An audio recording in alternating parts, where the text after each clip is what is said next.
नमस्कार, मैं हूं अनु शर्मा स्वास्थ्य न्यूज से। नमस्कार, मैं हूं आरएस न्यूज से कप्तान सिंह।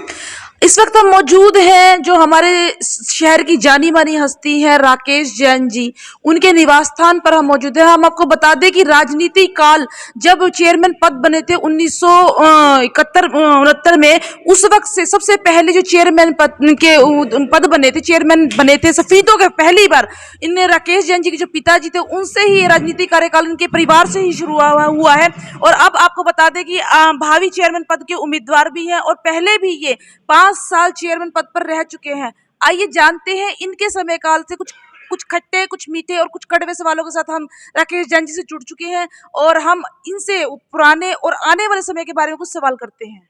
जी सर, आरएस न्यूज में सबसे पहले आपका स्वागत है। थैंक यू कप्तान जी। सर, हमें ये बताइए, आपका जो राजनीतिक काल है, जो अपना पारिवारिक है, जो आपके पूर्वज है, तो कहाँ से ये चला सर? मेरे पिताजी ने सन 1969 में इलेक्शन लड़ा नगर पालिका से और वो पहले चेयरमैन बने थे। हरियाणा के गठन के बाद पहला इलेक्शन 1969 में हुआ था। जी। उसके बाद 1969 के बाद वो 3 साल तक रहे। उसके बाद नगर पालिका का इलेक्शन 87 में हुआ, 87 में। 87 के बाद 91 में मैंने पहला इलेक्शन लड़ा था कप्तान जी। सर, आपसे सवाल कि जो कहते हैं कि सत्ता में आने के बाद ही समाज सेवा हो सकती है, उससे पहले नहीं, उसका क्या जवाब देना चाहेंगे सर आप? एक अकेला आदमी समाज सेवा कर सकता है, इसमें कोई दो राय नहीं। अगर उसके साथ ग्रुप जुड़ जाए तो वो समाज सेवा का दायरा बढ़ जाता है। इसी प्रकार अगर आदमी राजनीति में जुड़ जाए, उसको फिर प्रशासन का और सरकार का सहयोग मिलता है, तो अपने समाज सेवा के दायरे को बढ़ा सकता है। लेकिन सर, आपने बिना किसी सत्ता के भी तो अनेक ऐसे कार्य किए हैं जिसमें आपके पास सत्ता नहीं थी, लेकिन फिर भी आपने बहुत सारे ऐसे कार्य किए हैं जिसमें आप सत्ता में नहीं थे, लेकिन आपने फिर भी ऐसी समाज सेवा की है। उसका वजह है हमारा संगठन में जो समाज सेवा के जो जिन और लोगों की रुचि थी, वो मेरे साथ जुड़े और मैंने उनको अपने साथ जोड़ा और उससे हमारा संगठन बढ़ता चला गया और हमने उस दम पे बगैर सत्ता के भी काम किए। पर कहीं ना कहीं उसमें भी सत्ता का फायदा मिला। जैसे हमने यहाँ पे सरला कॉलेज का निर्माण कराया, तो उसमें सरकार के सहयोग से करवाया, क्योंकि हरियाणा में उस टाइम पहला सब डिवीजन समिति था कि जहाँ पे 2 कॉलेज थे, एक कोवैड कॉलेज था और एक अलग से लड़कियों का कॉलेज था। पूरे हरियाणा में सबसे पहले सभी 2 का नंबर था। सर, आपके कार्यकाल की बात करें तो आपके कार्यकाल के अंदर जो है, क्या क्या काम आपने जो कराए, जो कि लोग आज भी याद करते हैं? मैं अगर अपनी नगर पालिका चेयरमैनशिप की बात करूं तो जी। 2005 से 2010 में नगर पालिका का चेयरमैन था। उस टाइम सफीदों में सबसे पहले हमने यहाँ पे पार्क की कमी थी, हमने रामसर पार्क का निर्माण किया और यहाँ पे रामला ग्राउंड जो आज के दिन सबसे अच्छा ग्राउंड माना जाता है, जहाँ पे 26 जनवरी 15 अगस्त भी बनाए जाते हैं, जी। उस ग्राउंड का निर्माण भी मेरे कार्यकाल में हुआ। उससे पहले वहाँ पे गंदगी हुआ करती। इसके अलावा यहाँ पे खिलाड़ियों को खेलने के लिए कोई स्टेडियम नहीं था। मैंने सरकार से, प्रशासन से सहयोग करके, उनसे अपील करके ये सफीदों में जन्मेजय स्टेडियम का निर्माण कार्य करवाया। और इतना ही नहीं, उस नाले पे जो आज उसके सामने नाला है हमारा जन्मेजय स्टेडियम के सामने, वो नाला सफीदों के लिए एक अभिशाप था। कई बार उसमें लोग भी गिर जाते थे, कई बार व्हीकल भी गिरते थे। उस नाले को बंद कराने से वहाँ पे मार्केट बनी और आज सफीदों की सबसे महंगी और सबसे अच्छी कामयाब मार्केट महाराजा जन्मेजय स्टेडियम की कही जाती है। सर, रामसर पार्क की बात करें, रामसर पार्क आपके समयकालीन बना था। एक एक बेहद ही उम्दा एक गिफ्ट था सफीदो वासियों को, बेहद सुंदर फुहारे, पार्क सब कुछ था और हम जहां तक जानते हैं कि रामसर पार्क का कुछ बिगड़ा भी नहीं था, तो उसे किस वजह से तोड़ा गया सर? रामसर पार्क जिस टाइम हमने बनवाया, आपको मैं बताता हूँ, सफीदों में डिस्ट्रिक्ट जींद में सफीदों ऐसा स्टेशन था जहाँ पे बोटिंग की व्यवस्था भी थी और उसमें 1000 नोजल का हमने फुहारा लगाया था और सब कुछ ठीक चल रहा था। इन लोगों ने जैसे जैसे टाइम बदला 2005 के बाद, जो भी लोग आए उन्होंने उधर ध्यान देना बंद कर दिया। और आप समझो ना, अगर पौधा है, किसी से हमने पौधा लगाया, अगर हम उसको पानी देना बंद कर दें तो सूख जाएगा, कब तक चलेगा? तो ऐसा इन्होंने इसके साथ किया, ध्यान देना छोड़ दिया। उसके बाद पैसा नाप से ना पाया, प्लानिंग कोई थी नहीं, इन्होंने तालाब को भी सुखा दिया, उसमें हजारों की लाखों की संख्या में मछलियां मरी हैं। मेरे को समझ नहीं आता कि इतना पाप करके उनको फायदा क्या हुआ। उसके अलावा वहाँ पे बोटिंग की व्यवस्था थी, बोटिंग खत्म हो गई। फुहारे को उन्होंने बिल्कुल नेस्तनाबूद कर दिया।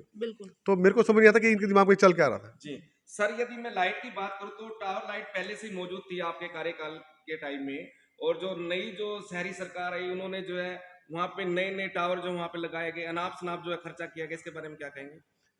सबसे पहले सफीदों में हाई मास्ट टावर लाइट लगाने का काम मेरे कार्यकाल में शुरू हुआ था जी। और मेरे दिमाग में आइडिया आया था। मैं एक बार दिल्ली गया था एयरपोर्ट में, 2006 की बात है।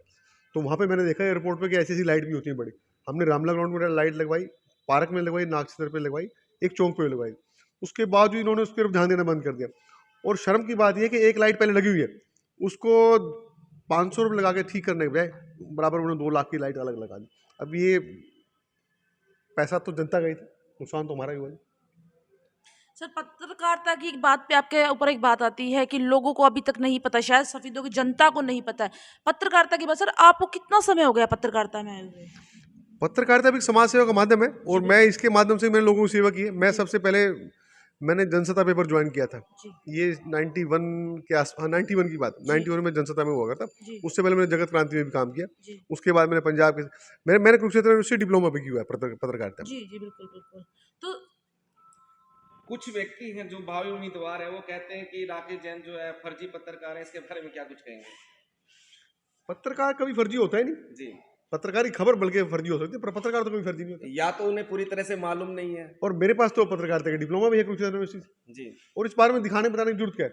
आप अच्छा लिखोगे आप अच्छे पत्रकार कहलाओगे, आप फर्जी लगाओगे फर्जी फर्जी पत्रकार कहलाओगे। सर, आप कोरोना वैक्सीन लगाते हैं, 11वां कैंप लगभग आप लगा चुके हैं और हमें जहाँ तक जानकारी मिली है जो जनवरी 10 जनवरी तक के भी आपने प्रोग्राम पूरे कोरोना वैक्सीन के तैयार हैं आपके। कहाँ से सर ये प्रेरणा मिल रही है कि लोगों को इस महामारी से बचाएं? समाज सेवा में मैं शुरू से लगा हूँ। मैं पहली बार जब कोरोना यहाँ पे आया था तो हमने, मैं आपकी जानकारी बता दूं, हमने खान सर पे हंसराज तीर्थ पे 12-13 हज़ार लोगों को खाना खिलाया था। आप प्रशासन से जाके इस बारे में पता कीजिए। जी सबसे शुरू में हमने ही वहाँ पे खाने का शुरू किया था और सबसे लास्ट में हमने बंद किया था। हॉस्पिटल में पेशेंटों को हमने खाना दिया। बॉयज स्कूल में कुछ बाहर के माइग्रेंट ठहरे हुए थे उनको हमने खाना दिया। सूखा राशन भी दिया। और ये तो समाज सेवा की प्रेरणा तो दिल से आती है। हर कोई आप भी करते हो अपने लेवल के, बिल्कुल बिल्कुल तो हर आदमी अपने सामर्थ्य के हिसाब से करता है। बिल्कुल सर। सर, कुछ भावी उम्मीदवार ऐसे हैं जो जो पिछली शहरी सरकार थी उसमें वो पार्षद रह चुके हैं और आज वो कहते हैं लोगों के सामने भी हमें जो है मौका दिया जाए, हम भी जो अब सेवादार बनना चाहते हैं। जब वो पहले की मौजूद थे उस सरकार के अंदर पार्षद थे, जब तो उन्होंने ये गलत कार्य हो रहे थे, जब तो आवाज उठाई, उनके बारे में क्या कहेंगे? कप्तान जी, लोगों ने राजनीति को धंधा बना दिया। इसमें जी। कुछ ऐसी इस टाइप के लोग आ गए जो ब्लैकमेल टाइप के लोग भी हैं और ना समझ लोग भी हैं, जिन्होंने शहर के पर सरकार के पैसे को अपना पैसा ना समझ के गलत ढंग से उसको उसको पैसे को अपने मतलब इधर उधर खराब कर दिया और ये नुकसान हमारे शहर का हुआ। पर विडम्बना ये थी कि पिछले 5 साल में मतलब पत्रकारों ने, या मैं आपको दोस्त दे रहा, मैं बात कर रहा हूँ आम लोडिंग जी की, बिल्कुल पत्रकारों ने उस बात को कभी उजागर नहीं किया भाई ये हो क्या रहा। ये पार्क जो बंद हुआ एक दिन में तो हुआ नहीं।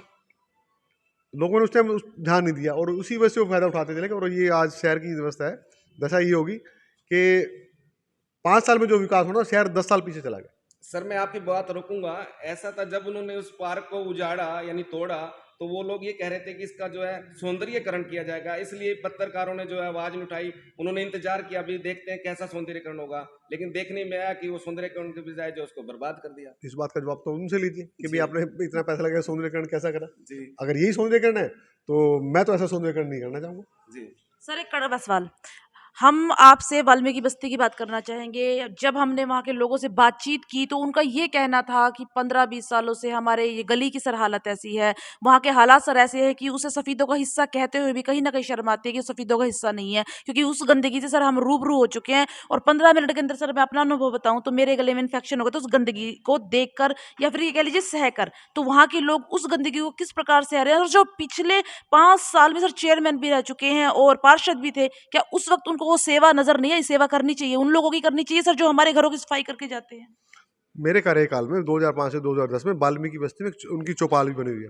मैंने उस टाइम उसमें 5 लाख रुपए लगा के उसको उसकी रिपेयरिंग कराई थी और कुछ उसमें निर्माण भी कराया था। और मैं पिछले दिनों वहाँ पे गया था। इन्होंने पिछले 10 साल में उसमें रिपेयरिंग तो बहुत, वाइट वाश तक भी नहीं करवाया। जी अब शर्म की बात है कि जो हमारे घरों की सफाई करते हैं, सबसे मेहनत का काम करते हैं, जी अगर हम उनका भी काम नहीं करेंगे तो फिर परमात्मा उसका तो खुद निर्णय कर देगा। जी बिल्कुल।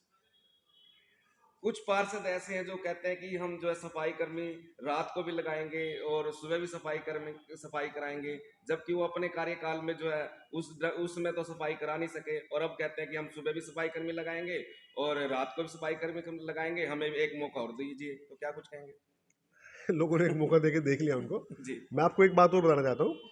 इन्होंने अपने टाइम में पीछे कुछ सफाई कर्मचारी लगाए, डीसी रेट पे लगाए थे, जी। जी। और जिनको सरकार की तरफ से 13,000 समथिंग कुछ वेतन मिलता है। आप कभी जाके लोगों से पूछना उनको कितने पैसे मिले। इन्होंने उनको 8-8, 7-7 हज़ार रुपए दिए। इन्होंने तो मतलब वो कहते हैं ना कि मुर्दे का कफन भी उतार लिया। ये तो उस टाइप के लोग थे। चलिए अब सर, आप कल ये डिवाइडर की बात करते हैं। डिवाइडर सर कल टूटा है। अगर ये डिवाइडर बिल्कुल उचित था तो सर ये तोड़ा क्यों गया? अगर सर ये गलत था तो उस टाइम बनाया क्यों गया? सबसे बड़ा सवाल सर, ताजा सवाल है सर ये, जिसका जवाब आपको हम चाहते हैं आप जनता को दें। इन्होंने एक डिवाइडर, इन्होंने इस तरह के दर्जनों डिवाइडर बनाए। आप खानसर चौक का गेट देख लीजिए, जी 16 लाख रुपए में गेट बनाया। और 16 लाख रुपए में तो अगर आप अपना घर में मतलब आप ऐसे 4 गेट बना सकते जी हो। बिल्कुल बिल्कुल तो इन्होंने तो पैसे को डिवाइडर ही, इन्होंने तो पैसे को ही डिवाइड कर दिया। अच्छा सर, अभी पीछे खान सर पे एक बात थी कि 10 रुपए में भरपेट भोजन मिलेगा। कुछ समय सर वो संस्था कह लीजिए कुछ चली, लेकिन अब फिर से बंद हो गई और आपका वादा है कि आगे अगर आता है तो 10 रुपए में भरपेट खाना मिलेगा। सर इसका क्या मतलब पक्की उम्मीद है कि ये हमेशा ही चलेगा, जैसे वो पहले बंद होगा आगे बंद नहीं होगा? हमने कोरोना की वजह से बंद कर दिया था। एसडीएम साहब ने उसने कहा कि ये बीमारी फैल रही है और इकट्ठे हम 50 लोग नहीं बिठा सकते, तो सोशल डिस्टेंसिंग की वजह से हमने उसको बंद कर दिया। और मैं आपका जानकारी के लिए बता देता हूँ, उस टाइम तो हमने टेम्परेरी चलाया था, एक शेड किराए पे लेके संस्था से। जी किराया भी ले संस्था ने, वैसे मैं डोनेट किया था, वैसे ही दिया था। जी और अब वहाँ पे एक पक्का शेड और एक बहुत बड़ी किचन बनने जा रही है, जिसमें स्थायी रूप से ये लंगर शीघ्र ही बिल्डिंग का कंप्लीट होना शुरू हो जाएगा। जी, हमारे चैनल के माध्यम से जो सफीदों की जनता है, नगर पालिका के चुनाव होने वाले हैं, तो क्या अपील करेंगे कि कैसे उम्मीदवार को चुनें? ये सर बड़ा सवाल है कप्तान जी, इस बात से मैं सहमत हूँ। सर कुछ लोग, मैं कहती हूँ, पहले वोट किसी न किसी लालच में बेच देते हैं, शराब में बेच देते हैं, किसी न किसी लालच, फिर वही लोग उन्हीं लोगों पर आरोप प्रत्यारोप करते हैं। ये सवाल सबसे बड़ा है कि क्या कहना चाहेंगे क्या जनता कहना को? चाहिए आप? पिछले 5 साल में शहर को लूटने वाले कुछ लोग जी। दोबारा से भरू भर के फिर मैदान में आने जा रहे हैं। और उनका मकसद देखिए कि जैसे जैसे पीछे 5 साल में उन्होंने जो खेल किया वो आगे करने की तैयारी में। मैं तो जनता से निवेदन करता हूँ, जो उम्मीदवार सबसे अच्छा हो, जिसने सबसे अच्छा काम किया हो या कर सकता हो, आप उसको चुने। ईमानदार हो। और पैसे के लालच में, आप शराब के लालच में, पैसे के लालच में चुनते हैं तो उसका रिजल्ट फिर यही होगा। जी जी। इन्होंने इस बार जो सरकार की तरफ से स्कीम आई थी, मकान बनाने के 2.5 लाख रुपए दिए थे, मोदी जी की स्कीम थी। आप जाके देखो, अच्छे अच्छे जो भवन है उनको तो उन्होंने पैसा दे दिया, और जिन लोगों के मकान 4-4 फुट नीचे पड़े हैं, गंदगी पड़े, उनको 1 रुपये भी नहीं दिया। इन्होंने हर बात में बंदर बांट की शक्ल देके इन्होंने टीके निकाले। और मैं आरोप नहीं लगाता, सारा समाज खुला है, सबको पता है शहर में क्या क्या हुआ, आप उसको जाके देखो। जी, आरएसपी न्यूज और स्वास्थ्य न्यूज से बात करने के लिए सर आपका बहुत सर बहुत बहुत धन्यवाद। आप दोनों पत्रकार